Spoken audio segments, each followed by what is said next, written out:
बहुत सुंदर आज ये कहानी, बहुत ही सुंदर, जो परिवारों के ऊपर के हम अपने बच्चों से क्या चाहते हैं और क्या चाहने के चक्कर में हम कितना बड़ा नुकसान कर बैठते हैं। एक बार एक बच्चा स्कूल जाता था, बात उड़ीसा की है, ट्रांसफ़र हो गया था, पति महोदय किसी सरकारी उसमें थे, माता डॉक्टर, चले गए उड़ीसा गए, वहाँ पे एडमिशन हो गया। अमूमन बच्चों के एडमिशन जहाँ जाते हैं माता पिता वहीं कराने पड़ जाते हैं, सरकारी विभागों में रहने वाले। तो वहाँ पे जब गए तो वहाँ पे उड़िया भाषा का चलन ज़रूरी है। अगर आप उड़ीसा गए हो तो वहाँ पे हर प्रांत की अपनी भाषाएं होती हैं जो उनको कंपलसरी कर दिया जाता है कि आनी चाहिए आपको। तो वहाँ पे जाके उड़िया भाषा, और उस बच्चे के लिए भी आई सब्जेक्ट में, तो उसको उड़िया भाषा नहीं आती थी। लेकिन उस उड़िया भाषा ने उसके साथ कितनी दिक्कत हो गई कि जब भी रिजल्ट आए हमेशा उसकी कंप्लेंट, जिसको इतना पढ़ाते हैं इतना सिखाते हैं सीखता नहीं है।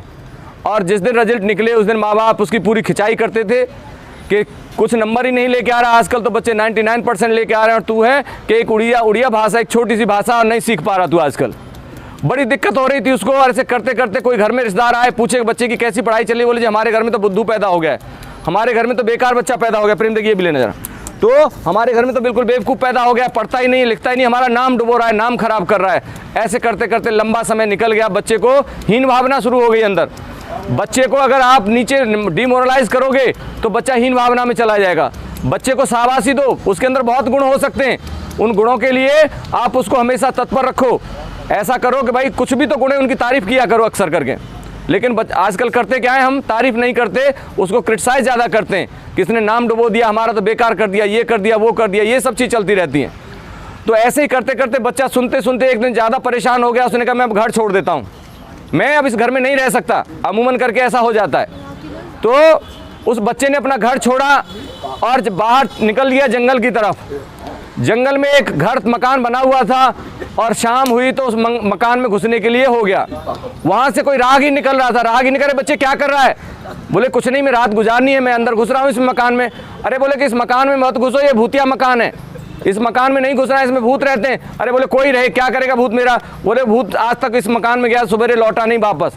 बोले कोई बात नहीं, मुझे लौटना ही नहीं है, अगर ऐसा हो जाएगा तो और बढ़िया है, मैं चाहता ही नहीं कि मैं वापस लौटूं। और वो अंदर मकान में घुस गया। और जब ऐसे मकान में अंदर घुसा तो रियली में उसको जो है ऐसा कुछ आभास हुआ कि कोई बंदा मेरे को आके वेलकम कर रहा है मेरा।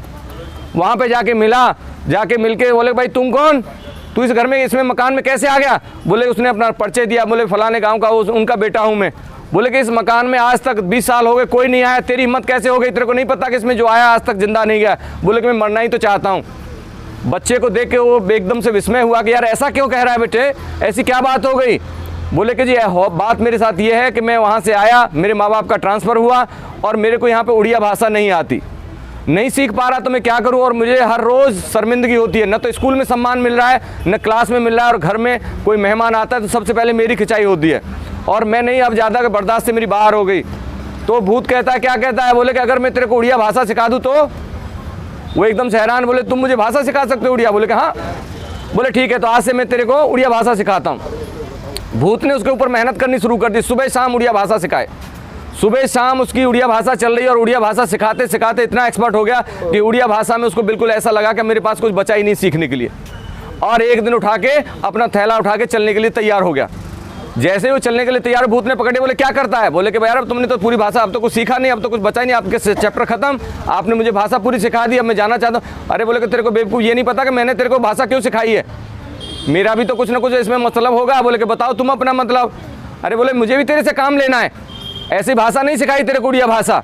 बोले कि भाई तुम भूत बन गए, अब तुम्हारा क्या काम बच गया है दुनिया में? बताओ क्या काम है जो मैं कर सकता हूँ? बोले तेरे को मेरी गवाही देनी है। बोले कि यार मेरे को तेरी गवाही, भूत की गवाही मुझे देनी है? बोले कि हाँ बिल्कुल देनी है। बोले कि कैसे? बोले कि मैं एक स्कूल में मास्टर था, मैं मास्टर था, स्कूल में पढ़ाने गया, लेकिन मैंने अपना ईमानदारी के साथ काम नहीं किया, एक भी बच्चे को एक्सपर्ट नहीं कर सका। मैं अपने जीवन में एक भी बच्चे को मैं अच्छे से उड़िया भाषा नहीं सिखा सका। और मेरा अपना समय हुआ तो मुझे ऊपर गया तो भगवान ने मुझे रिजेक्ट करके भेज दिया कि तू अपना कर्तव्य पूरा करके नहीं आया है तो तुझे वापस भेजते हैं, और जब तक तू तेरी ये सज़ा पूरी नहीं हो जाएगी तब तक तेरे को अंदर नहीं आने देंगे हम, जो है यहाँ पे तेरे को मुक्ति नहीं मिलेगी। तो मैं अब भगवान के यहाँ पे अपनी एप्लीकेशन दोबारा लगाऊंगा कि भगवान मैंने तब नहीं कर सका था, आज एक बच्चे को मैं एक्सपर्ट कर चुका हूँ मैं, तो मेरी गवाही दे के ही तू जाएगा। तो ऐसे करके उसने बच्चे ने, और हुआ भी यही, ये काल्पनिक की कथाएं हैं। कथा क्या मतलब है कि हमें एक वो देती हैं, सीख देती हैं कि जिस काम के लिए हम आए हमें काम ज़रूर ऐसा कुछ ना कुछ करके जाना है कि जिससे हमारा वहाँ जाते हुए वेलकम हो जाए, वहाँ पे जाके हमारा वेलकम हो। ये ना हो कि हमारे लिए दरवाजे बंद करके कि नहीं तुम्हें, क्योंकि सिर्फ उनके बीच की भी एक कड़ी है जिसको भूत प्रेत ये योनि जो बोली जाती हैं वो यही है कि जो कर्तव्य से अपना विमुख हो जाते हैं, जो कर्तव्य पालन नहीं करते, उनको ये सब चीज़ें भोगनी पड़ती हैं। तो ये बहुत बढ़िया छोटी सी कहानी है। प्लीज़, हरे कृष्णा। बहुत सुंदर, बहुत सुंदर। देखिए सब लोगों ने ताली बजाई। ये स्वागत है आपका। हरि ओम हरि ओम हरि ओम। बहुत सुंदर। राधे राधे।